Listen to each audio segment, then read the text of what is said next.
ఆంధ్రప్రదేశ్లో ఒక అద్భుతమైనటువంటి విజయాన్ని సొంతం చేసుకుంది తెలుగుదేశం పార్టీ, భారతీయ జనతా పార్టీ, జనసేనకు సంబంధించినటువంటి కూటమి. ఊహించని రీతిలో ఘోర పరాభవాన్ని మూటగట్టుకుంది వైఎస్ఆర్ కాంగ్రెస్ పార్టీ.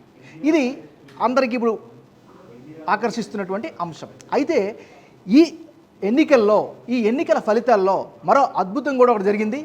అది ఏమిటంటే సెంటిమెంటు బ్రేక్ అయింది. అతిపెద్ద సెంటిమెంటు బ్రేక్ అయింది. అదేంటంటే అనంతపురం జిల్లా, అంటే ఉమ్మడి అనంతపురం జిల్లాలో ఉండేటటువంటి ఉరవకొండ నియోజకవర్గంలో కూటమి తరపు నుంచి తెలుగుదేశం పార్టీ సీనియర్ నాయకుడు పయ్యావుల కేశవ్ బరిలో దిగాడు. అయితే ఇక్కడ ఒక సెంటిమెంట్ ఉంది.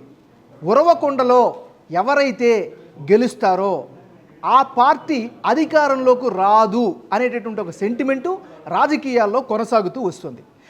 గత 2-3 పర్యాయాలు మనం పరిశీలించినా కూడా అదే జరుగుతుంది.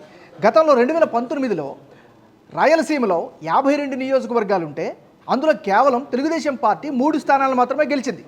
1 చంద్రబాబు నాయుడు, 2 నందమూరి బాలకృష్ణ, 3 పయ్యావుల కేశవ్. అంటే పయ్యావుల కేశవ ఉరవకొండ నుంచి గెలిచాడు. గెలిచినప్పుడు 2019లో ఆ పార్టీ అధికారాన్ని కోల్పోయింది. ఈసారి 2024కు సంబంధించి ఎన్నికల్లో కూటమి జట్టు కట్టింది.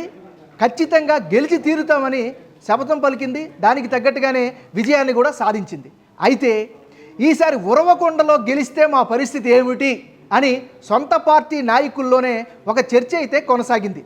అంటే ఉరవకొండలో గెలవాలా వద్దా, గెలిస్తే ఏంటి, ఓడితే ఏంటి? ఎందుకంటే ఏ ప్రాంతంలోనైనా తమ స్థానిక నాయకుడు గెలవాలని ప్రతి పార్టీ కార్యకర్త నాయకుడు కోరుకుంటాడు. అయితే మరి సెంటిమెంట్ ప్రకారం అక్కడ పయ్యావుల కేశవ్ కనుక గెలిస్తే అధికారం రాదేమో అనేటటువంటి ఒక అభిప్రాయం సొంత పార్టీ నాయకుల్లో కనిపించింది. అయితే రికార్డు బ్రేక్ చేశారు పయ్యావుల కేశవ్.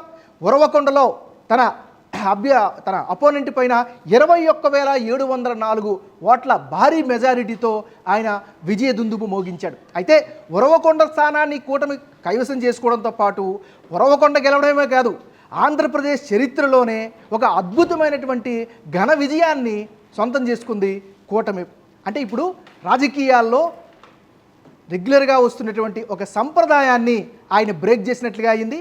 ఒక రకంగా చెప్తే అందుకంటారు రాజకీయ విశ్లేషకులు కావచ్చు, లేకపోతే కాస్త కూస్తో అవగాహన ఉన్నటువంటి వాళ్ళందరూ కూడా వేవ్ కనుక కొనసాగితే ఇవన్నీ కూడా రూపుమాసిపోతాయి.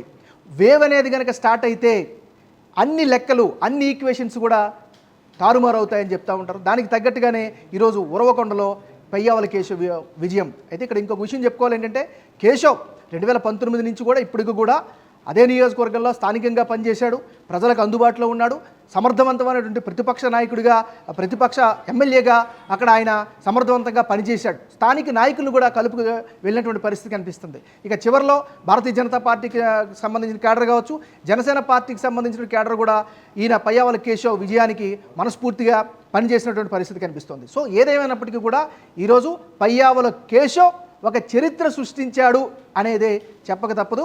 సో ఇలాంటి అద్భుతాలు అనేకం ఉన్నాయి ఈ ఎన్నికల్లో. ఒక్కొక్కటిగా చర్చిద్దాం. Keep watching big TV. For more videos like this, subscribe Big TV channel.